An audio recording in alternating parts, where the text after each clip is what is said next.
On behalf of Cook Children's, welcome to our 2021 Child Health Summit.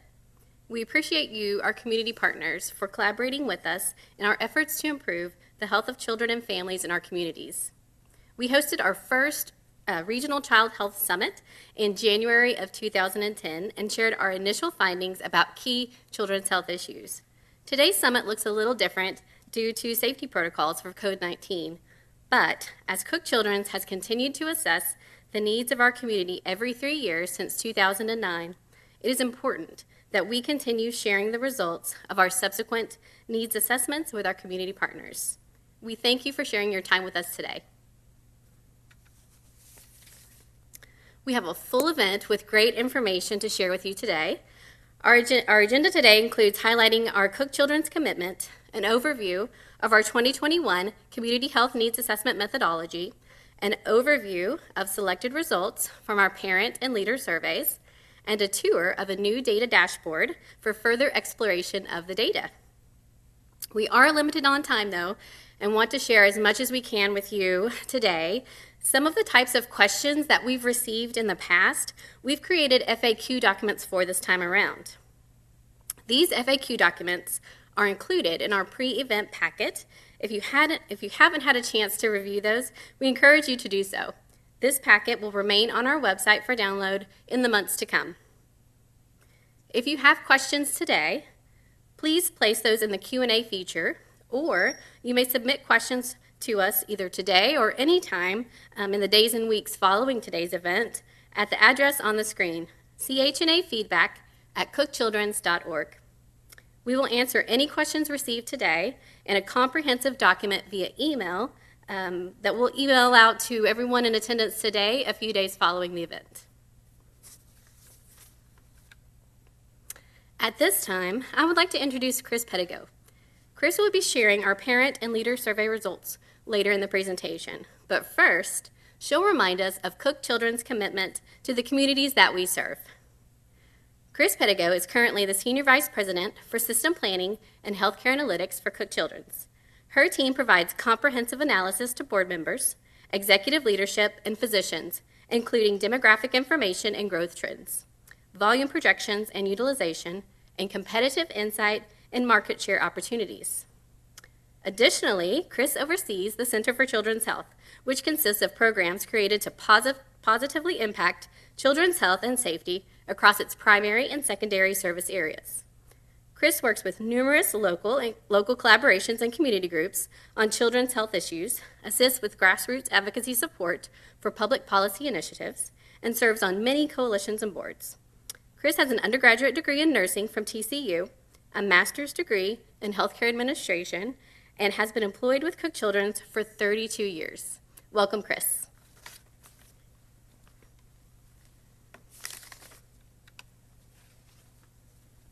Thank you so much, Becky, and thank you all to those of you on the call.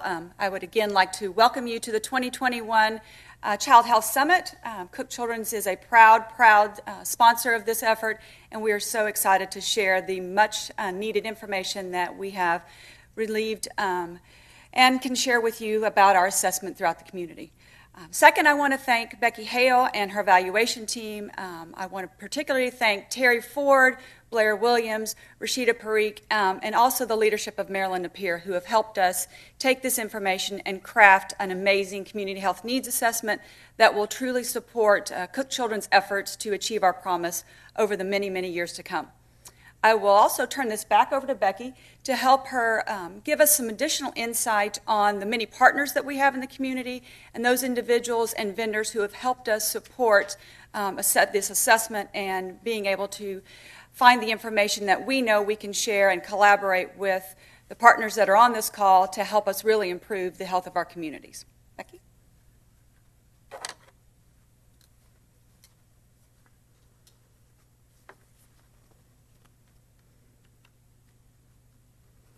All right, a little hung up there, of course. I'd like to pause, hang on just one moment. There we go. I'd like to pause and thank our numerous supportive community partners and research partners. Thank you to Linda Fulmer, our CHNA administrator. A big thank you to our research partners, ETC Institute, MHMR of Tarrant County, UNT Health Science Center, School of Public Health, and the Center for Transforming Lives. I'd also like to recognize the many internal departments at Cook Children's who have been instrumental throughout our CH&A journey. A special thank you to the staff members within the Center for Children's Health, Chris Pettigo and Marilyn Napier for their leadership of the center, and I would also like to recognize Terry Ford, Blair Williams, and Rashida Parikh of our Child Health Evaluation Team. These ladies have been instrumental in our summit planning today and of the parent and leader survey analysis. This year, we also brought together an external advisory committee made up of community partners representing the 8 counties within our service area, who graciously shared their time and insight with us as we were finalizing our parent and community leader surveys. They also spent time creating awareness of our surveys, and some provided interviews. These individuals met virtually for a few meetings and shared incredibly helpful feedback over the last several months. Thank you, External Advisory Committee members. We expanded our methodology for our 2021 Community Health Needs Assessment. Today, we're focusing on sharing the results of our parent and community leader surveys, along with results from our special population of families. We hope you'll return in February of 2022, where we'll supplement the findings that we present today with the data that we collected from parent focus groups, community leader interviews, and secondary research. At this time, I'd like to play a video that highlights our CH&A methodology for 2021. Maintaining good health for North Texas families is not always easy. Many families face obstacles such as poverty, discrimination, quality education, housing, and unsafe environments. Addressing these hurdles requires a community-wide approach with a shared goal: healthy children. Everything we do at Cook Children's stems from the promise we've made to our communities to improve the health of every child through the prevention and treatment of illness, disease, and injury. One way we keep this promise is through our Community Health Needs Assessment. Every 3 years through this assessment, we hear from parents and community leaders throughout North Texas. The valuable data revealed in this assessment becomes a shared rallying cry for community partners who collaborate with us to prevent illness and injury to children. The Center for Children's Health leads the Community Health Needs Assessment research and outreach services for Cook Children's. The center works to prevent illness and injury and improve access to services for child abuse and neglect, asthma, safety, oral health, mental health, and healthy lifestyles. A key element within our Community Health Needs Assessment is the Community-Wide Children's Health Assessment and Planning Survey. This is a household survey of parents and caregivers of children newborn to 17 to assess their perspective about children's health across our communities. The survey asks questions about how various health issues affect their children and how easy or difficult it is to obtain medical care. We want to know the parents' perspective on children's health. This survey, available in English and Spanish, is administered to parents and caregivers through mail, phone, and email. We send the survey to a random sample of 25,000 households within our 8-county service area. We also intentionally survey families experiencing homelessness and families with at least one undocumented member. Parents and caregivers in each county also participate in virtual focus groups to give us a deeper layer of data. These focus groups allow us to further learn about the unique challenges parents face with accessing medical care and social services within our communities. In addition to the parent and caregiver perspective, we survey and interview leaders throughout the community regarding their views on children's health. Additional children's health data from national, state, and local public health and academic sources supplement the findings from parent and community leader surveys. We bring all this data together to share with communities across our region. Together with community partners, we work through our various collaborations to determine the best avenues to address these complex issues. It takes a community working toward that same goal, whether it's promoting effective programs, connecting families to services, or clearing a path to better health for the children in our communities.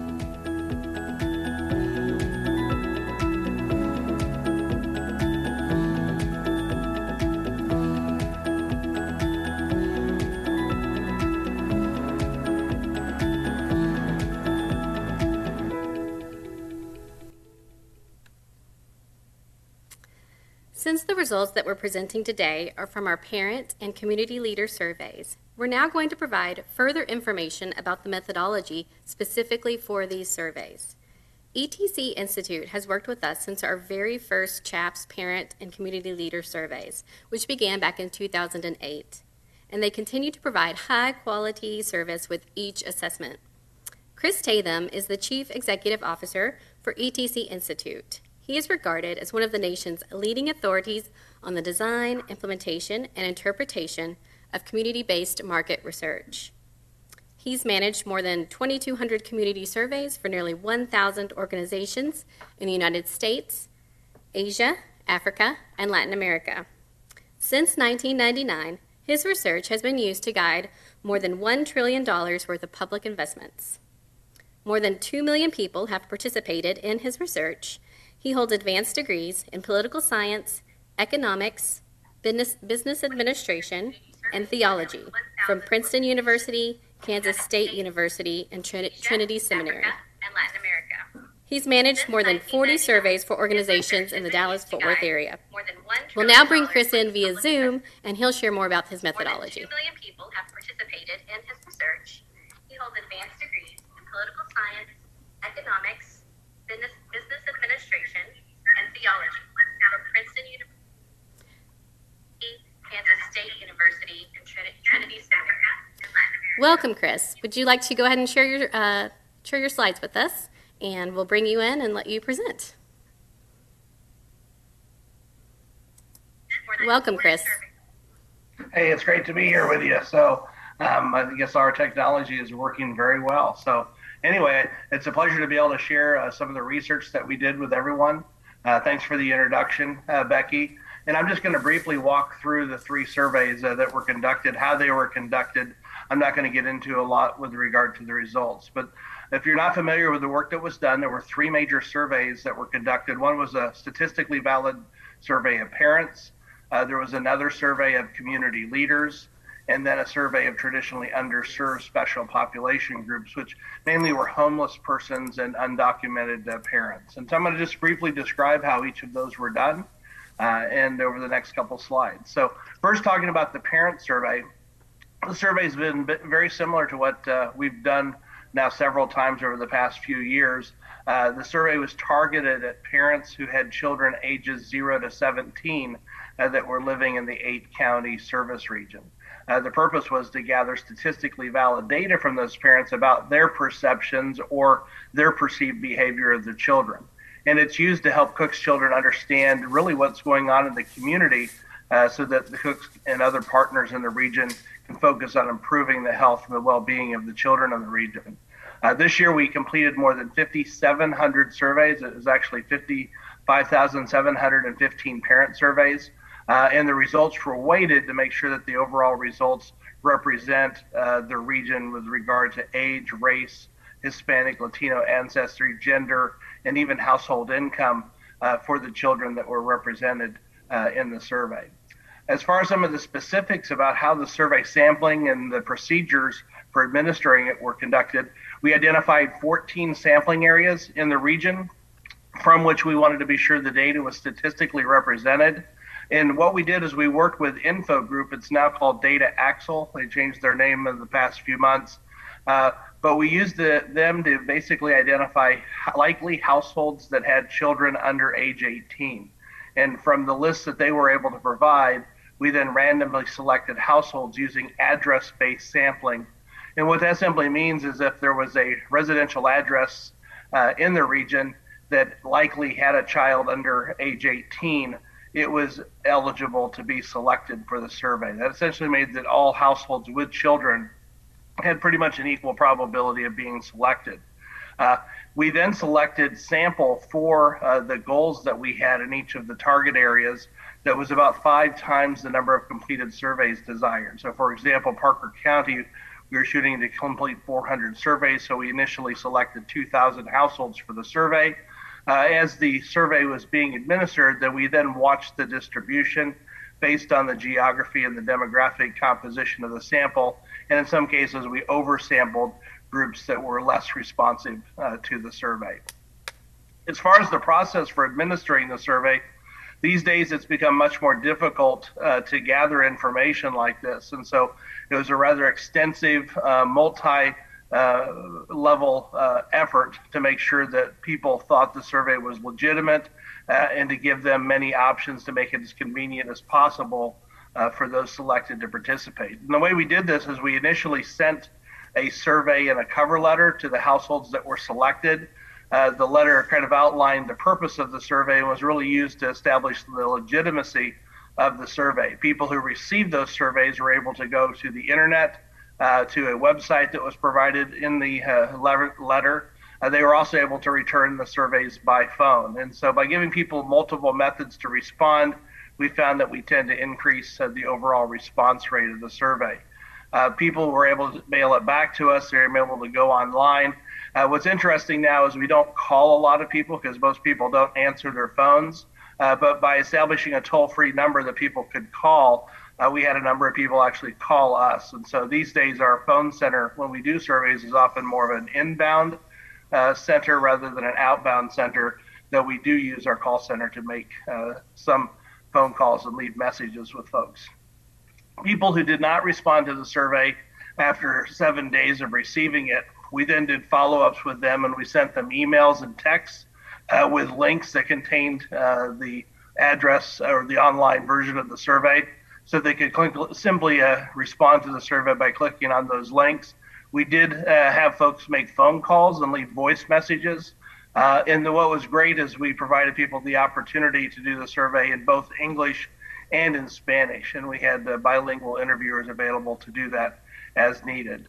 Our goal was to get 5,350 surveys completed. We well exceeded that, but these follow-up efforts continued until our goals were reached in all areas of the 14 regions within the study area that we had set specific sampling targets. And you can see here on this next chart just shows the distribution of the surveys relative to the goal for each of the counties.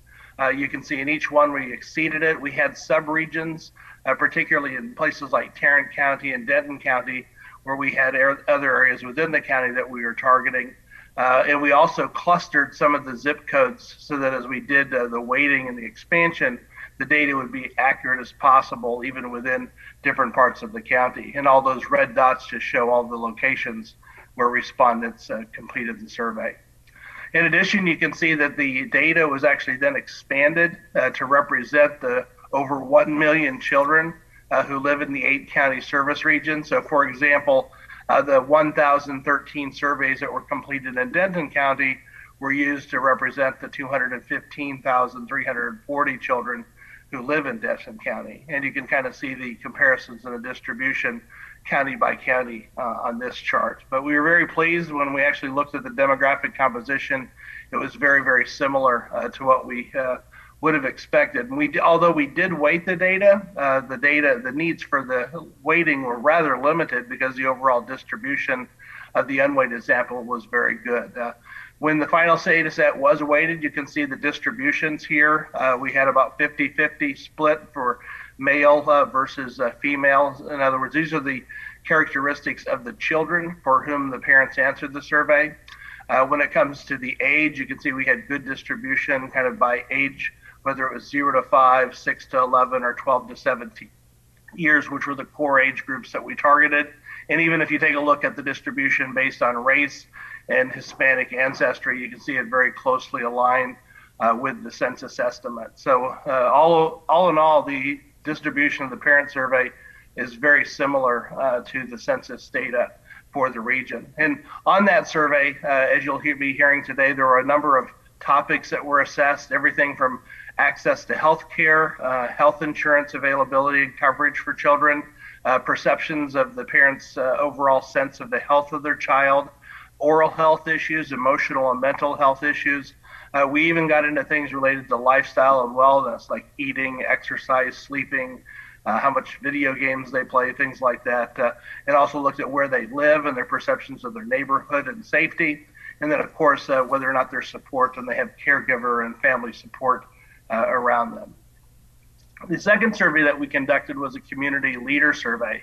And this leader survey is smaller in scope, but very important because it allows Cook's Children to really gather input from people throughout the region who are making decisions that oftentimes impact the direction that the region's going in regards to the way the region serves the healthcare issues of children in the region. The leaders selected represented city and county governments, public agencies, non-for-profits. We even had representatives from school districts, faith-based organizations, elected officials, and other healthcare organizations. So it was a very comprehensive set of folks in the region.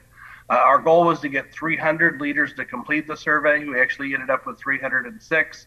And it's not a statistically valid survey, particularly at the county level, but it does give you a good pulse of what leaders throughout the region think about issues. This chart just shows the distribution, and you can see we had a mix of different folks based on their roles. Some people had multiple roles, but you can see, for example, about a third of the respondents were medical, dental, or healthcare professionals, but we had 4% represented faith and religious organizations. And if you look at the chart to the right, you can see the distribution by county. And Tarrant County had the largest number of respondents, but each of the other counties were represented as well. The last survey that I'll speak about today was a survey of traditionally underserved populations. And the purpose of this survey was really to understand some of the needs, at least from the parents' perspective, of children who are living in homeless situations or undocumented households. The survey was the same survey that was administered to the random sample. And now this was a convenience sample, but it is important, and it was not as large. We had about 229 surveys completed, and these were administered by MHMR of Tarrant County as intercept surveys. Most of them were done face-to-face, and many of them were done in Spanish because many of the respondents did not speak English. But it gives us a real sense for what some of these groups, which are oftentimes not captured or would otherwise not have been captured in a statistically valid survey. And as you can see here, the distribution of this sample, little different than we saw for the random sample, but it's part of the nature of the way the survey was done. It was split pretty evenly, male to females, but in this sample we tended to have more very young children, 0 to 5. You can see accounted for 41% of the respondents. And then you can see the overall distribution tended to lean to Hispanics just by the nature of the targeting some of the undocumented persons as part of the sample. So I've shared a lot of information, but probably just to recap a few key things to emphasize for this survey. One is this year's the first time we've included Collin and Grayson, so there were 2 new counties as part of this. In addition, from previous surveys, we had only surveyed people under 15. So this time we extended it to 17. And the overall results for this survey are now representative of the 8-county region. The special population survey gives us great insights into the needs and perceptions of parents who are in homeless situations and who are undocumented, though it is a convenient sample, so that should be taken in consideration, not necessarily statistically valid as the 8-county parent sample. And then finally, the child and caregiver demographics. You may wonder, well, how did we determine those? They were done to make sure that our survey, or this survey, was aligned with the National Survey of Children's Health. And so you'll be hearing about some of those comparisons as part of today's presentation. So just as you're moving forward, keep in mind that this data is not perfect. There's always limitations to it. It's a great assessment because it has information from over 5,700 parents in the region, but the results that you see here are based on their perceptions of things.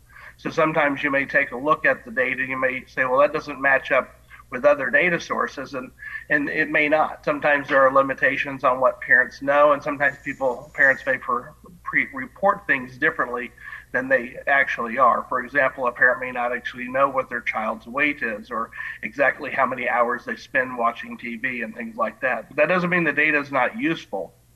It certainly is a great source of information.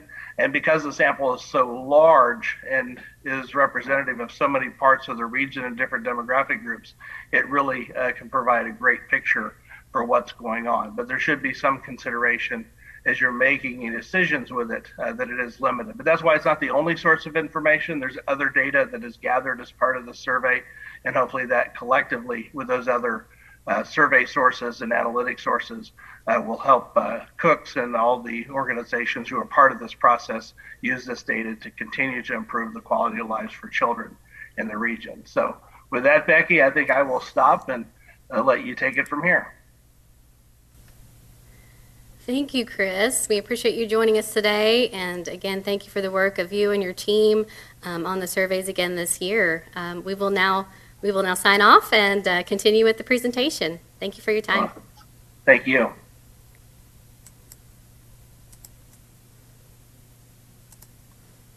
Okay, well, without further ado, Chris Pettigo will return and present the key findings from our community leader and parent surveys.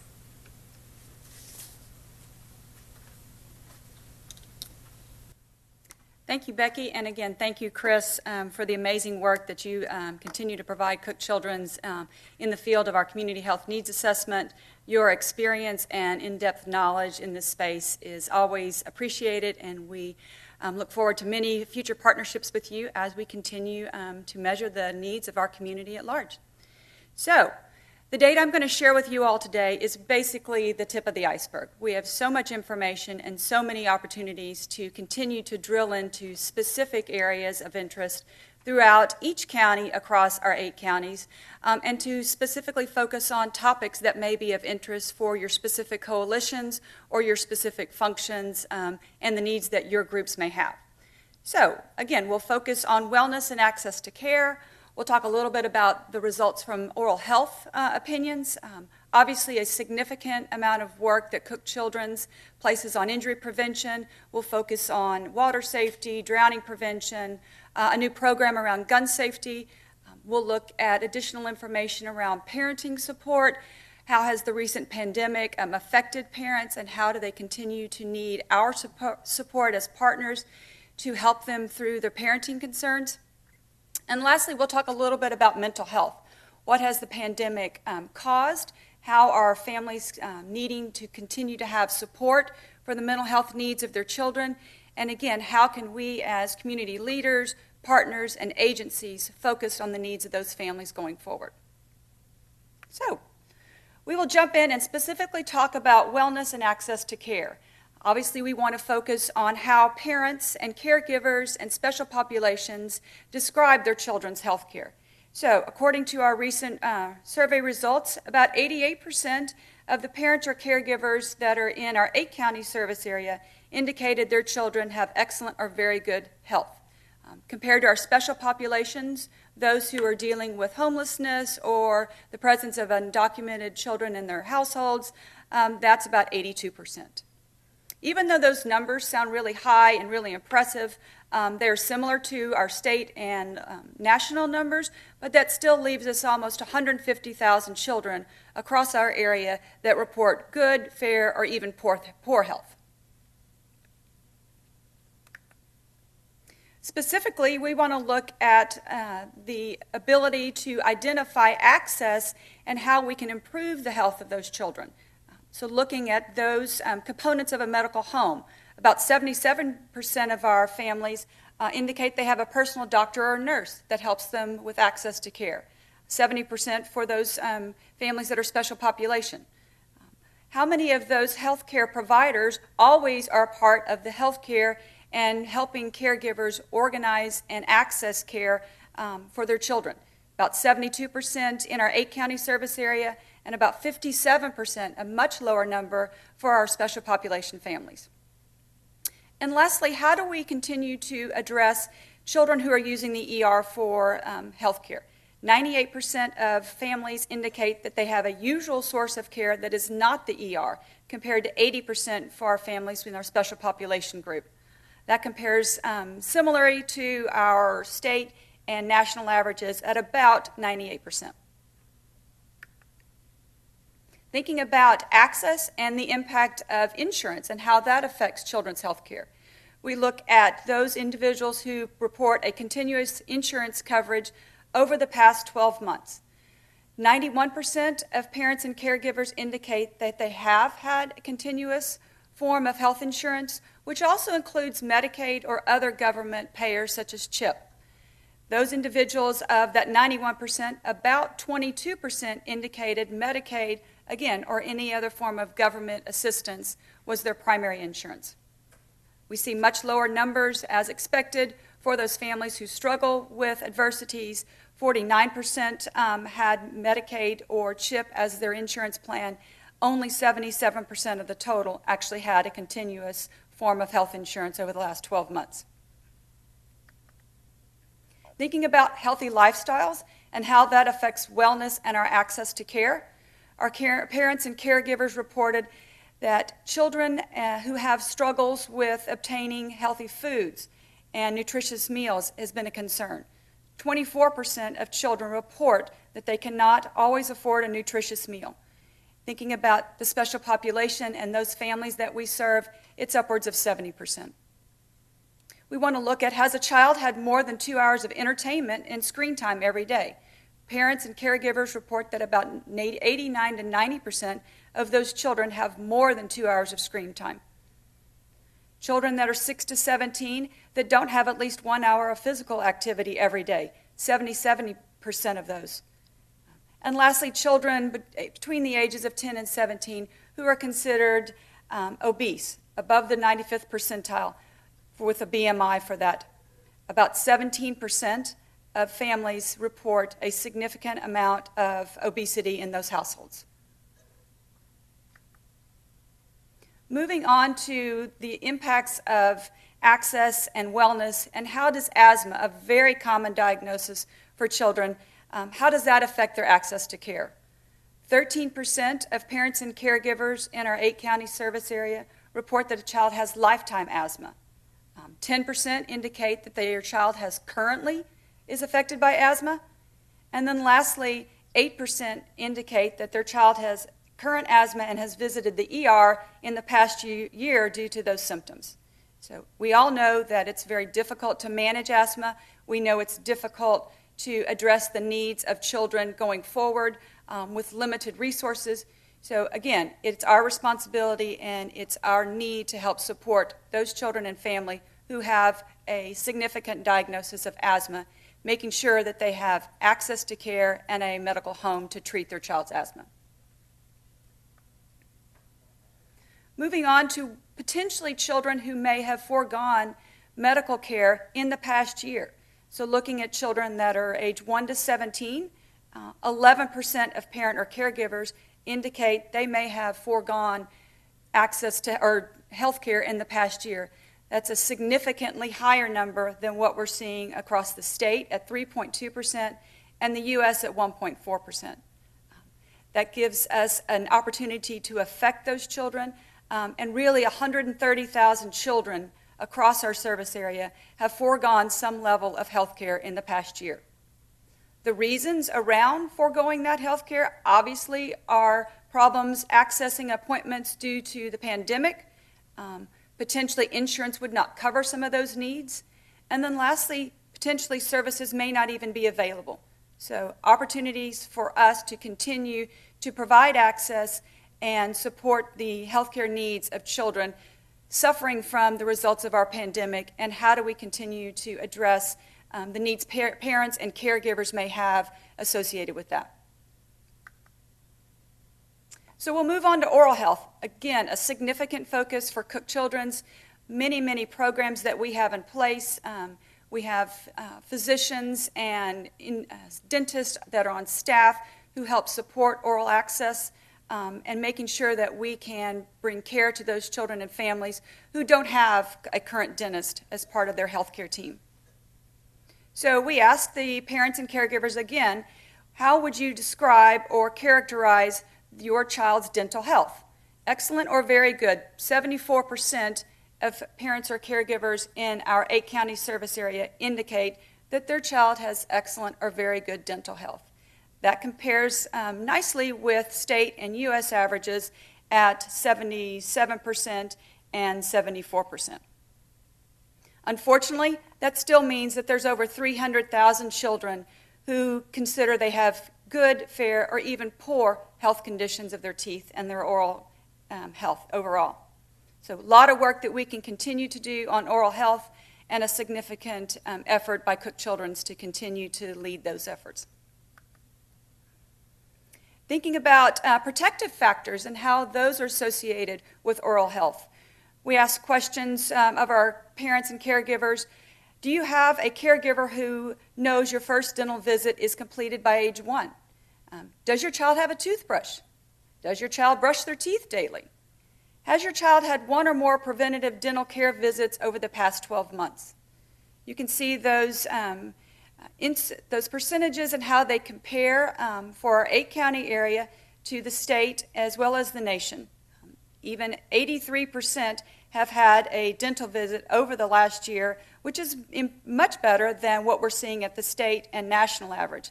Unfortunately, a much lower percentage of children in our special populations have had access and received dental health care in the last year. 91% of parents report that their child has a toothbrush and that they brush their teeth daily. 81%, again, much lower, of children that even brush their teeth amongst those special populations. So something that we definitely need to focus on, making sure those families understand the importance of good oral health. 50% of our special population and those families who struggle with day-to-day needs have had a visit to a dental provider over this past year under the age of 1. So a lot of opportunity to work with those families who face challenges and ensure that they understand the importance of oral health. So we'll move on and talk about dental problems. We asked participants that were part of our survey, has your child had any dental problems in the past 12 months? That includes a toothache, bleeding gums, decayed teeth, or even cavities. 15% of our parents or caregivers report that their child has had that in the past 12 months, 18% for our special populations. Obviously, that's a significant opportunity that we can think about moving forward with over 174,000 children having reported that they've had dental problems in the last 12 months.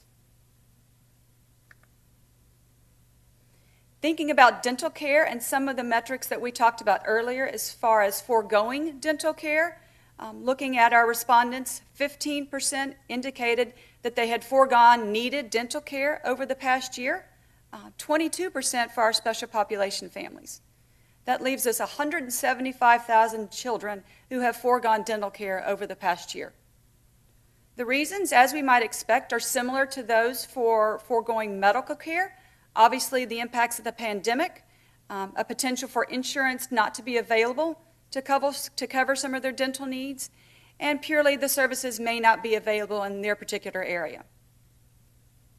Again, a lot of work around oral health, many different programs that Cook Children's leads, and a lot of opportunity for us as a community to address the oral health needs of our children and families. Injury prevention. Again, a significant effort for Cook Children's. We have many programs that focus on injury prevention, accidental injuries. We have programs around child passenger safety.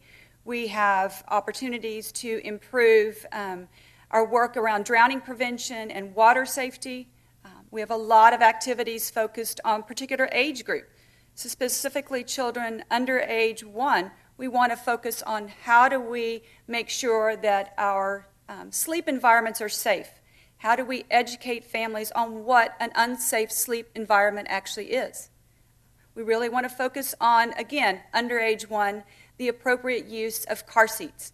How do we make sure parents understand the importance of car seats, the type of car seat they should be using, and how do we make sure that we provide those if parents cannot afford those?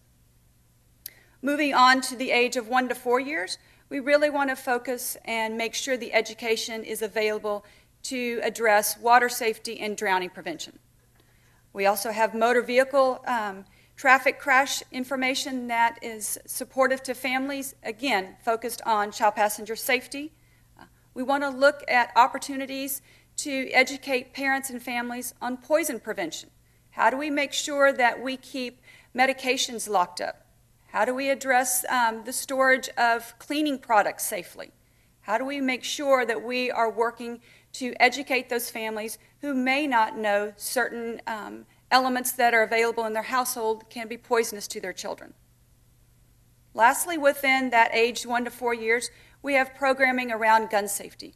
This is a program that has recently been launched over the last 3 years, and efforts to focus on the safe storage of guns within the home, and making sure that we help children understand how they should never touch or play with any type of gun that's available to them in the home. Thinking about our age group 5 to 17 years, we continue to focus on motor vehicle safety. How do we assure that children are safely restrained in cars? And what's the appropriate type of car seat for those children to make sure we have them placed in? Again, older children, when you get into teenage years, we want to make sure they are cognizant of water safety efforts as well. So how do we continue to educate on both pool and backyard safety as well as open water safety? Also, poison prevention and firearm safety is significantly a key area that we want to focus on for this child age range of 5 to 17. So lots more to come on that, and really would like to drill into what we're seeing in the data with regards to accidental injuries. So according to our parents and caregivers, about 12% report a child has needed emergency care for an accidental injury in the past 12 months, 20% for families that are part of our special population. In total, so 150,000 kiddos have reported a need for emergency care for an accidental injury. That's surely some place that we can make some changes in our community and how we can continue to address the safety of children needing emergency medical care. So what type of care was needed, and how do we continue to promote that safe environment in the home? Few areas that we pooled survey respondents on is families that live, or where a child lives in a household that cleaning products were not always locked up and secure. 74% indicated that those were, so that leaves 25% of children who may have access to any type of cleaning products that may be detrimental to their health. Children that lived in a household where medications were always locked up, 79%. So in addition to cleaning products, we're thinking about parents' medications or medications that may be harmful to children. Thinking about, again, safe sleep environments and the education we need around that.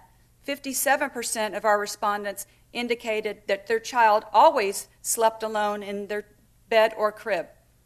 40% indicated that they always slept alone for our special populations. And how do we make sure that another element of home safety and water safety is bath time? So 88% of our parents and caregivers reported that their child was always within reach during bath time, 84% for our special populations. Making sure that we educate our parents and caregivers on the needs that we have with regards to injury prevention is critical for all of us on this call, and specifically for those of us who have programs focused on injury prevention and how do we support home-safe environments. Moving on, we'll look specifically at drowning prevention and water safety. We talked in the previous slide about those parents and caregivers who report that they were always, their child was always within reach of an adult during swim time. So 93% of parents and caregivers report that for the 0 to 5 age group. For our 6 to 17 years old, children that were always supervised during swim time, 72%. So very much a reduction from the 93% that we see in the age 0 to 5 age group. Thinking about children who wear a life jacket.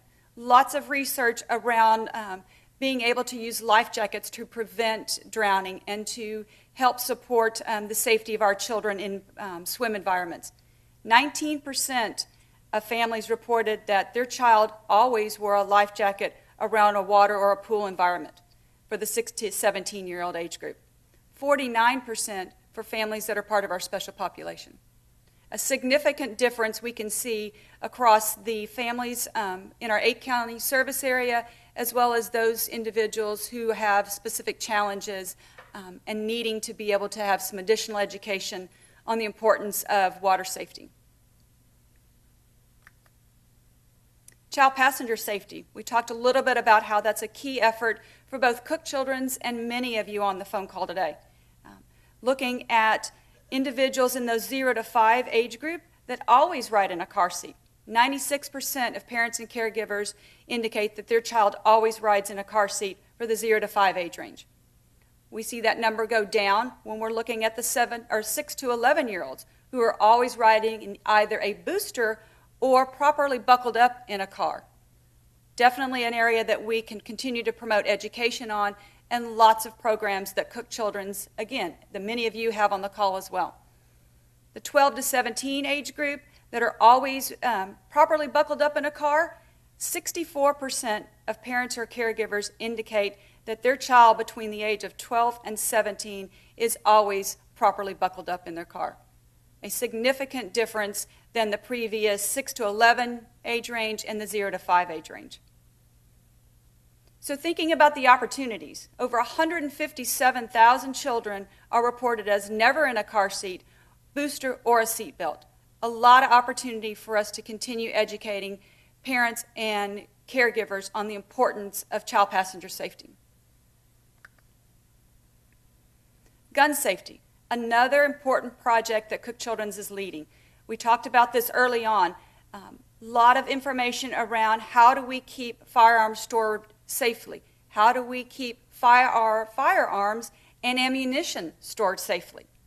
So according to parents and caregivers from our 8-county service area, 83% indicated that a gun that was in the home environment was always locked up. You can see the difference in the age groups. 90% of children age 0 to 5, all the way or down to 77% for children between the ages of 12 and 17. Thinking about children who have access to a gun and ammunition when those are not stored always in a secure environment. 77% of families report that that is always stored in a safe environment versus 85% in the 0 to 5 age range and 80% for the 6 to 11-year-olds. Thinking again about the difference in our special populations. Only 43% of families and caregivers within our special population report that guns and ammunition are always stored separately and in a safe environment. 39% that the gun alone was stored in a safe environment. Moving on to parenting support. Much research has been done in our community health needs assessment. And again, we're only reporting just the tip of the iceberg with the data that we're seeing from this year's survey results. We want to address how do we, Cook Children's, and again, all of you on the phone call today to support parents that have demands as a result of the pandemic, and how do we continue to ensure that we are supportive mechanisms and have programming in place for those individuals who need guidance around parenting. Respondents from our 8-county service area indicate 54% were dealing well with parenting demands, while 53% of our special populations indicated they were dealing with those. So overall, 30,000 children and families are not coping well with the strains of parenting. We need to make sure that we have programming in place that can address these needs and education that will support families around parenting to ensure we can continue the environments that will be helpful for children to grow and mature. Why is parenting support difficult? How do we continue to make sure that we have the right resources in place, and what are those resources that we can ensure parents have access to? 86% of our respondents indicated that they have a caregiver who has helped them from an emotional support perspective to meet the parenting demands of their families. 66% of families in our special populations, a significant difference. So of those 86% of families who indicate they have support around parenting needs. 92% indicated that that was a close family member or close friend. 82% indicate a spouse or a domestic partner. 44%, very interesting, indicate a place of worship has been a supportive mechanism for parenting demands that families are going through. Healthcare providers, we're all healthcare providers from one extent. We can be able to support families from an emotional perspective with their parenting demands. Peer support groups, counselors or mental health professionals are also providers of emotional support, and even support groups that for children with specific conditions or efforts around their health. So opportunities to continue to support parents from an emotional perspective is a key consideration for all of us on the call, and especially how we continue to develop programs around this moving forward. ACEs, Adverse Childhood Experiences, a significant contributor to parenting needs of families. Lots of research around the number of ACEs that our children are exposed to and how that significantly impacts parents. Many different areas within our Community Health Needs Assessment Survey do we look at the impact of ACEs. Specifically, we looked at those ACEs that have been identified in National Survey of Children's Health and how those compare with the results from our Community Health Needs Assessment. We look at ACEs focused on parent or guardians have been divorced. We look at the death of a parent or guardian in a family. We look at time where parents or guardians have served time in jail and how that affects both their parenting and both the impact on children. How many children saw violence in the home? How did that impact a parent's ability, and how did it impact a child and how they are affected by that? Children who were witnesses of domestic violence, a significant ACE that we need to address. Children who have had problems experiencing alcoholism or significant drug use within a home. Children who have been affected by mental health issues from family members.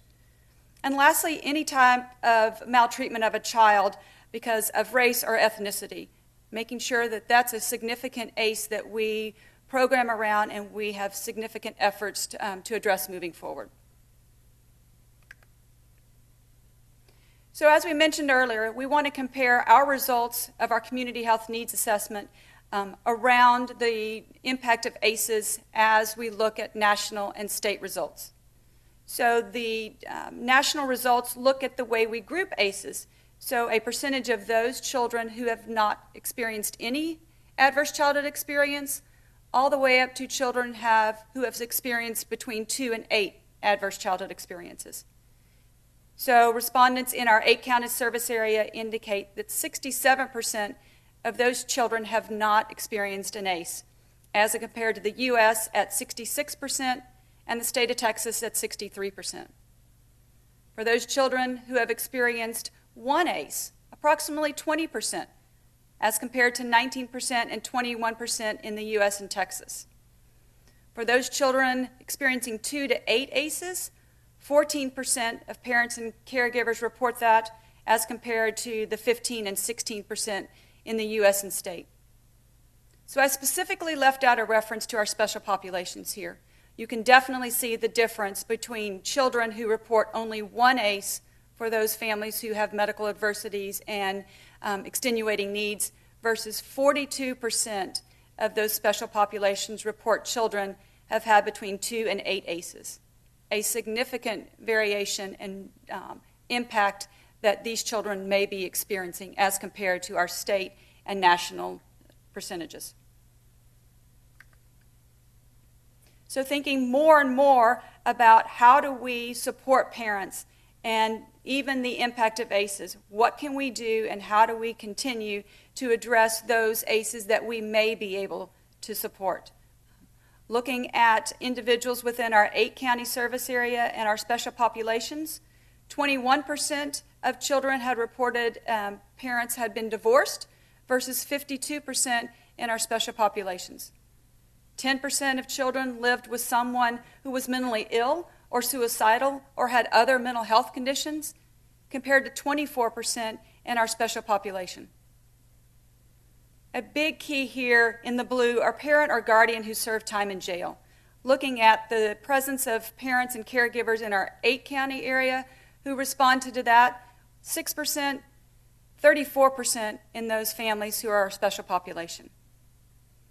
Very much a difference between what we're seeing from parents and caregivers within our 8-county area as compared to those who are part of our special population and need additional support from Cook Children's and the many of you on the phone.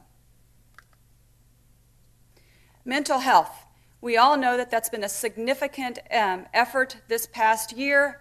It's been an impact specifically related to the recent pandemic, and it's been a top mention in our community health needs assessment for this past fiscal year. We all know it's a significant need for families. It has been historically, but it's even more present now.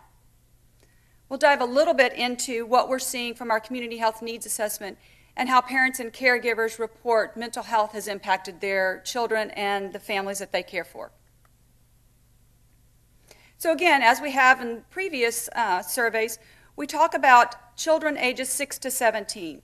And has your healthcare provider told you that your child may have any type of anxiety, ADD, ADHD, or depression?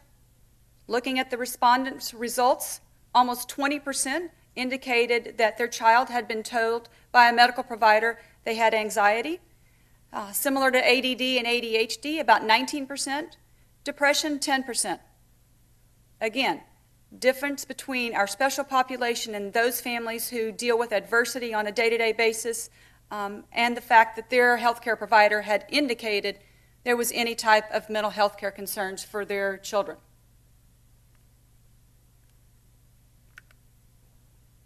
Additional areas that we want to talk about with regards to mental health. Has your healthcare provider told you that your child has a learning disability? Has your child have any type of behavioral or conduct problems? And lastly, developmental delay. How many of our parents or caregivers in either our surveyed populations indicate that their child has a developmental delay? You can see the difference between, again, 8-county respondents and our special populations, specifically around behavioral and conduct problems, potentially an opportunity, something that's happening within the environments or their home lives that we could hopefully address moving forward.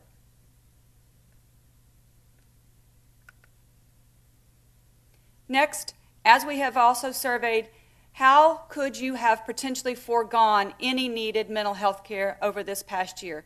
Obviously, many relative areas around insurance coverage, potentially problems with just access, overwhelming needs of other families, and how COVID has caused that increase from the pandemic.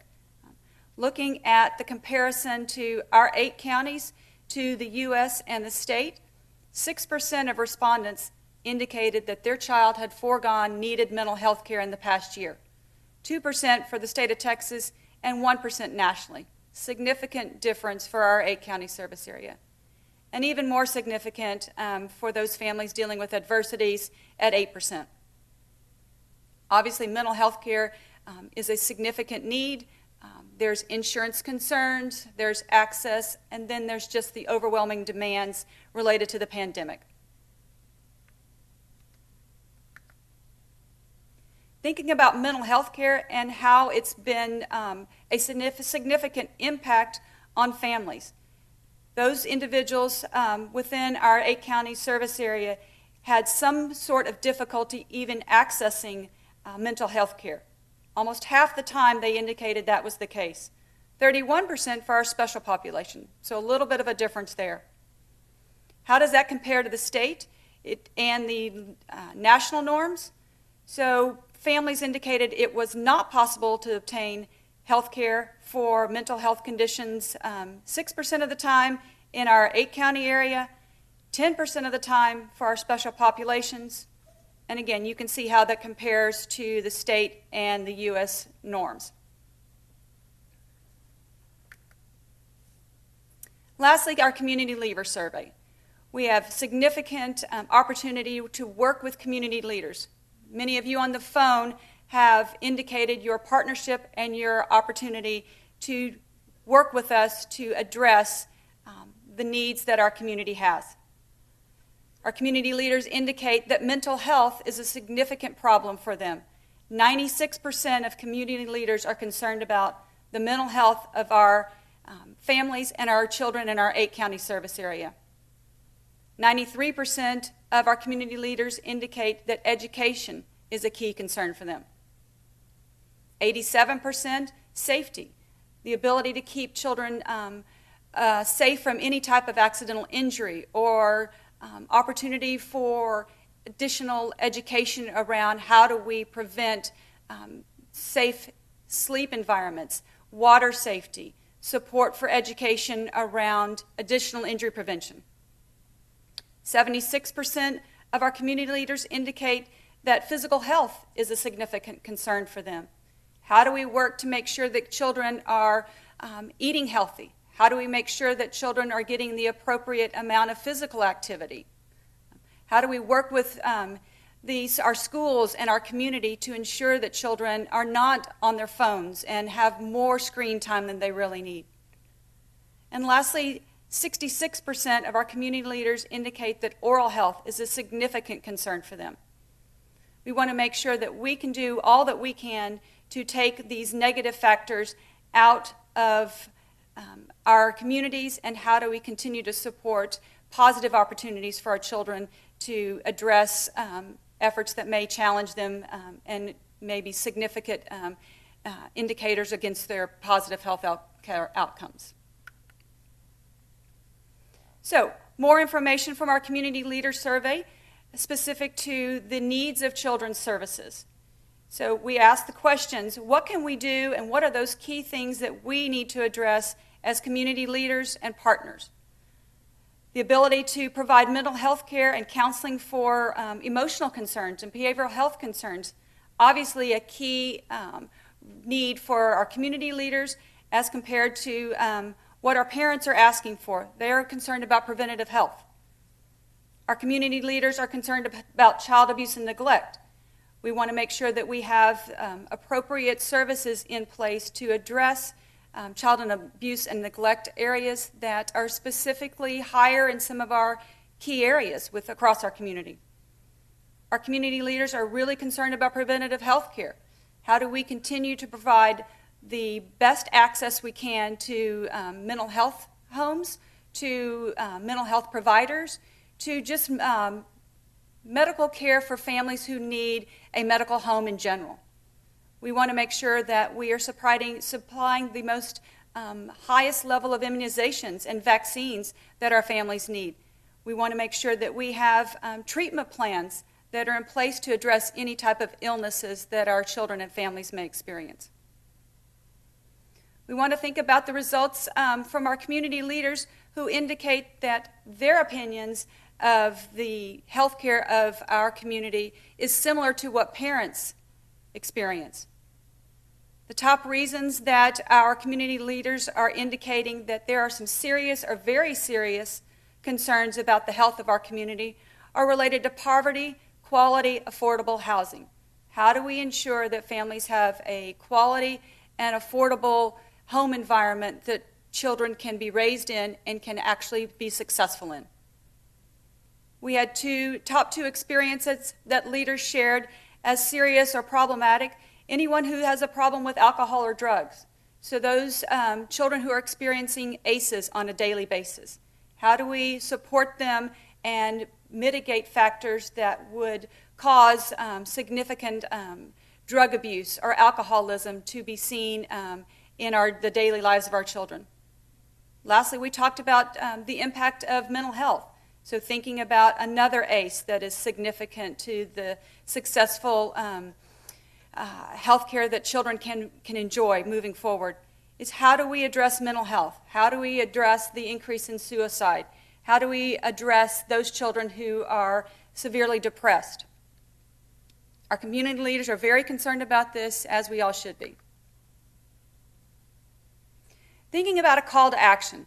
So Cook Children's has a significant presence in the community, has a significant opportunity to affect the programs and give guidance to the many additional needs that our children have across our 8-county service area. With our newest campus up in North Denton, we want to make sure that we address the needs of children in Collin and Grayson County. We have many healthcare providers in that community who have an opportunity to affect a more rural community that is different from some of the areas in our 6-county service area. We want to make sure that we are looking and working towards improving new approaches to increase access for children to enjoy nutritious meals and physical activity.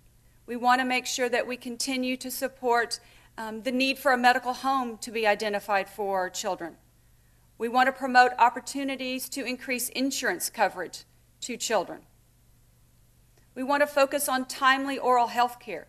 We want to make sure that we understand the need for oral health care and how that can affect the overall medical care and medical status of children. We want to make sure that we have strong parent support networks. We have indications within our assessment and our data that parents are continuing to struggle with the demands of parenting a child in a work-from-home environment, in an environment that is challenging because of the pandemic, in an environment that is affected by ACEs. So how do we continue to create strong parental support networks that can help children be productive and continue to have healthy lives? Education. Significant need for education to ensure we are communicating of the ability to prevent injuries, especially accidental injuries, especially around how do we focus on education to prevent suffocation. How do we continue to educate families on safe sleep environments? How do we work with community partners on drowning prevention? How do we work with individuals focused on motor vehicle accidents? How do we ensure children are buckled up safely in car seats? How do we continue to think about efforts around education on poison prevention and gun safety? How do we make sure that we are using all of the resources that are available to us to help children have a wonderful, healthy, productive environment to grow and prosper in? Again, how do we make sure that we have new, innovative approaches for mental health care? We talked about a significant issue from the pandemic that's requiring parents and healthcare providers and schools to come together to recognize the needs of the mental health our children have and are faced with on a day-to-day environment. How do we have programs specifically around the needs of children in certain age groups? How do we address the young children under age 10? How do we address adolescents? How do we have special programs that support those families who are dealing with adversities on a day-to-day basis? How do we continue to think about the healthcare and social service industries coming together to retain healthcare providers? How do we make sure we compensate healthcare providers appropriately? How do we make sure that we use all of the educational benefits that are in our community to continue to educate and train individuals with the most current information around mental health? And lastly, how do we continue to ensure mental health services are accessible for families in our rural or low-income areas? We understand that the impact of ACEs is specifically higher in certain areas. How do we make sure we put programming in place that addresses those particular communities? Next, I really want to make sure that you all understand just, again, this is the tip of the iceberg on the data that we've collected. We have a wealth of information that we can share with you.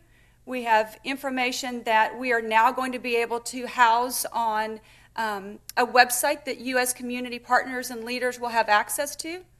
We want to work with you side by side to make sure you understand the information that we have, the resources, where you can find additional information, how you can use the access that we have available to guide some of your own coalition activities, to guide some of your particular efforts, and to inform your day-to-day programming.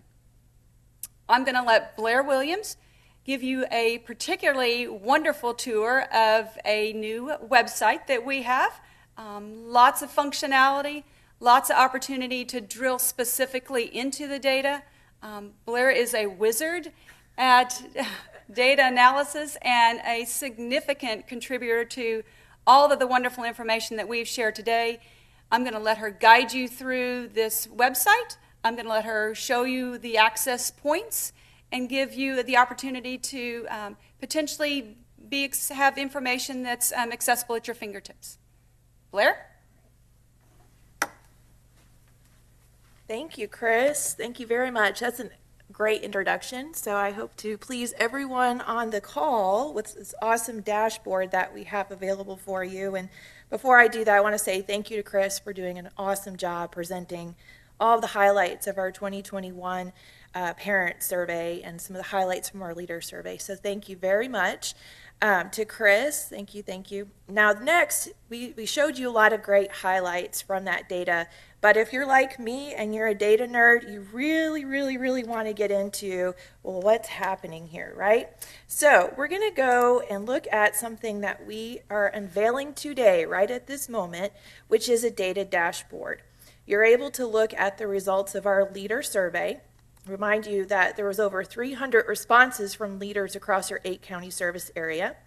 And you could also see the results from our parent survey here. And as a reminder, we had 5,715 parents respond to this parent survey, and we also had 229 of the special population. So you'll be able to dig in here, but let's first start with the leader survey. So on this dashboard, first things first, if you have any questions about the data, this dashboard, hey, you can email us right here. Our email is right here front on the left. So if you have any questions about this data or we've piqued your interest and you have more questions, you could certainly email us here. Also, for a quick reference, if you'd like to see what the survey tool looks like, you can do that. There's an icon right here. And if you click on this, it'll bring up the leader survey so you could see what the leaders responded to. So next, I'll go over each of the tabs that you see on the screen. And we've tried to organize the survey responses and results in a way that would be very easy for you to locate. So over here, you'll see an overview. And this is an overview of how our community leaders felt about the severity of these problems in their community. So you'll see this, and this is aligned with the ACEs questions on the parent survey. So if you click on this far right over here, you'll see that. All right, so this is, let's say I want to see what they thought about this, living anyone who is mentally ill, suicidal, or severely depressed. We'd be able to see the results of that community leader survey, and this is a combination of the very serious problem and serious problem results. So you would read this as 52% of the community leaders surveyed in our 8-county service area thought that a child living with anyone who is mentally ill, suicidal, or severely depressed was a very serious problem or serious problem in their community. I'll come to the overview so you can see that. This is a breakdown of how they felt about the health status of children in their community, so you can see how those responses.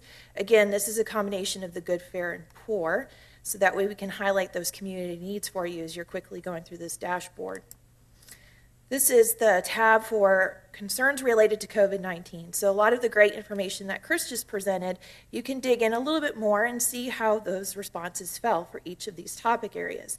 So if I click on mental health, we'll see that 96% of our community leaders were very concerned or moderately concerned about the negative impact to a child's mental health due to the COVID pandemic.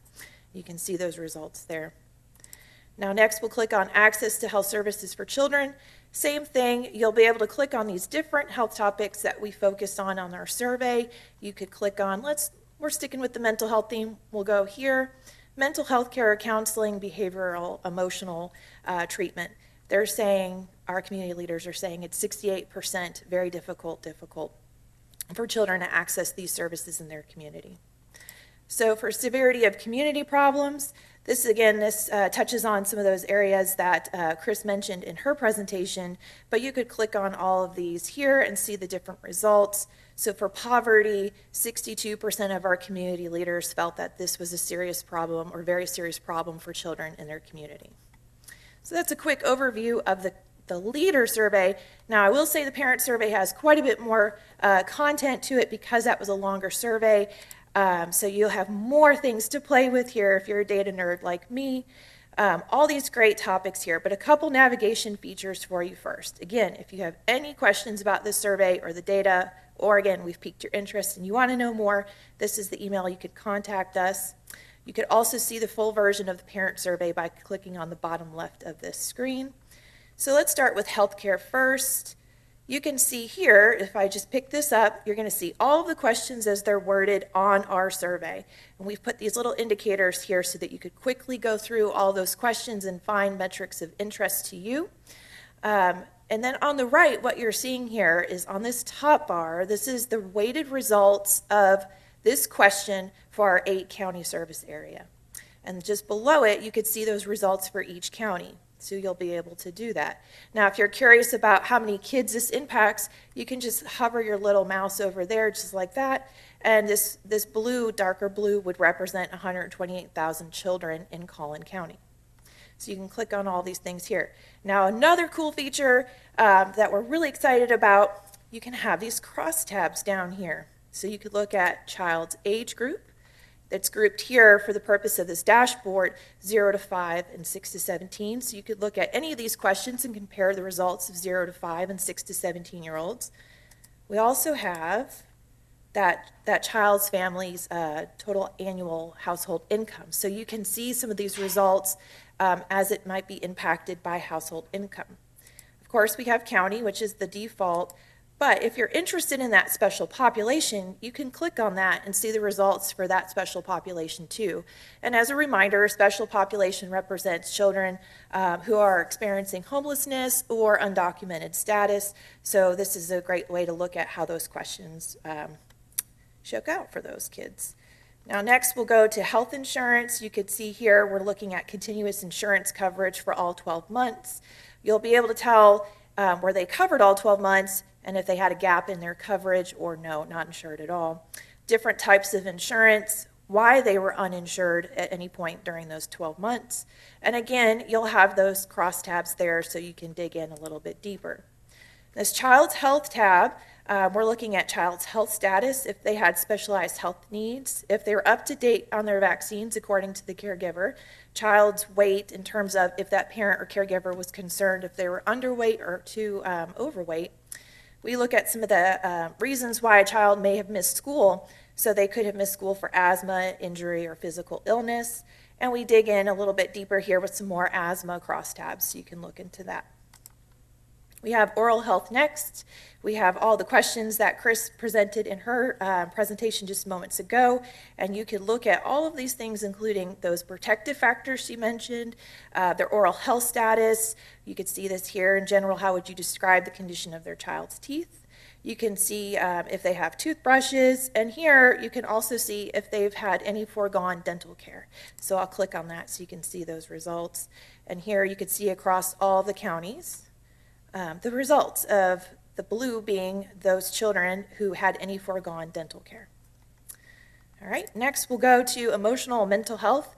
And a note for you as you're going through this is that some of the questions here are for children 0 to 17, and some of the questions are for 6 to 17-year-olds. So as you're navigating that, do watch this little indicator here. You'll be able to see that. You can see questions pertaining to, if you click on these little arrows, you'll have more options drop down. The prevalence of anxiety, depression, ADD, ADHD, some other conditions that a healthcare provider or educator could have told them this child has, the impact of COVID, foregone mental care, their mental health status, all great data points for you as Chris has called you to action to dig into this data a little bit deeper. This next one is lifestyle wellness. So you can see all those healthy lifestyle data points, so physical activity, nutrition, and neighborhood assets that help kids get physically active outside, such as the playground, park, rec center, sidewalks, and stores that sell fruits and vegetables. We also see some other behaviors here, including sleep, fruit, vegetable consumption, physical activity, and I'm going to mention sleep again because that's super important. so you guys can dig in. And another feature here that might be helpful as you guys are going through that is to look at this by age group. So that's 0 to 5 and 6 to 17. Safety, we have a couple options here for you. Again, this is age filtered because of the way we asked this set of questions on the survey. Some questions we focused on the 0 to 5, some we focused on the older kids, 6 to 11 and 12 to 17. So you're able to look at these questions, and we'll note that there are some age filters here for you. Again, you could look at all these crosstabs and see those results, how they change given those crosstabs. And last, we have the family caregiver section. This is where you'll be able to see those coping questions, parents' ability to cope with the day-to-day demands of parenthood. Do they have a source of support? And we also have ACEs here. So if you are interested in ACEs, for example, this lived with anyone who had a problem with alcohol or drugs, you would be able to look at the results here and see those results by, again, age group, income, county, and special population. So this is just a quick run through of the dashboard. We have some of these available to you now, these crosstabs, but we'll be adding more in coming weeks, including child's race and ethnicity, so if that's of interest to you. And we'll also be moving this dashboard onto our Center for Children's Health website. So you'll be able to see that data and accessible to you. And again, if you had any questions about this data or this dashboard, feel free to email us here at that chnafeedback@cookchildrens.org. All right, so that was a quick overview. I dashed right through it. That was a pun. And those of you who know me know I love puns, and I had to slide one in. So next, I'm going to give it right back over to Chris so that she can finish up our day today. Thank you, Chris.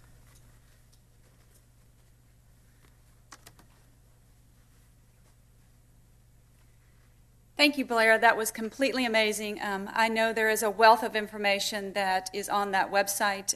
Again, that will be accessible to those of you on the call. We want to make sure that you have the information you need to be able to inform your programs, inform your activities. If there's questions that you have about how do you reference some of the information that's on that website, or how do you reference some of the information we shared in the presentation today, we have a team of analysts. Blair and Rashida will be happy. I will volunteer you ladies for that, to work with those of you who have questions about just information that we've presented today.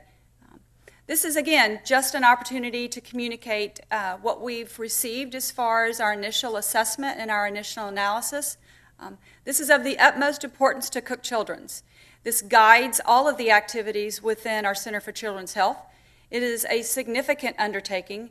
I would probably gather over 1,000 hours of time has been dedicated to this effort. It's the teams that are involved in this. It's the individuals that are our vendors, our community partners, our resources such as ETC that make this assessment to the extent it is an absolute amazing undertaking. We have information that can continue to inform the implementation strategies that Cook Children's has. Again, as we continue to grow our network and grow our services and reach into other counties, such as Grayson and Collin counties, the results from our community health needs assessment will really help us inform those implementation strategies. Again, the importance to Cook Children's is obvious. The time, the dedication, the resources, the staff, the results of our community health needs assessment will be presented to our board. So the implementation strategies that are developed from our community health needs assessment will be presented to and approved by our board. So again, a very significant undertaking for our team and very, very, very important to our organization. So a second piece that will come about from our needs assessment will continue on February 24th. We will have another morning full of additional data. We will talk a little bit about the qualitative aspects, the data that's available to us publicly, and how that can be used in conjunction with the quantitative data that we have from the needs assessment. So we definitely want to invite you all to be a part of that. There will be additional communication that goes out to identify opportunities to register. And then lastly, we will have individual summits. So we have our 6-county service area and the areas around Prosper that will be times where we can communicate specific questions around a particular county. And how can we particularly work with your coalitions and those community partners that are all on the call to help identify programming and potentially ways that we can impact the health care of children in all those service areas. So I want to say thank you again. I want to thank Becky Hale and her team. I want to thank Marilyn for her leadership over Becky's team. I want to thank the hundreds of you that are on this call, and we appreciate very much your collaboration. We look forward to your continued partnership, and we look forward to actually making changes. We want to affect the health care of children in our 8-county service area, and we know as a collaborative group of partners and agencies and healthcare providers, we can make that. So, thank you again for your participation. Thank you for your support of Cook Children's, and we hope you will join us on February 24th.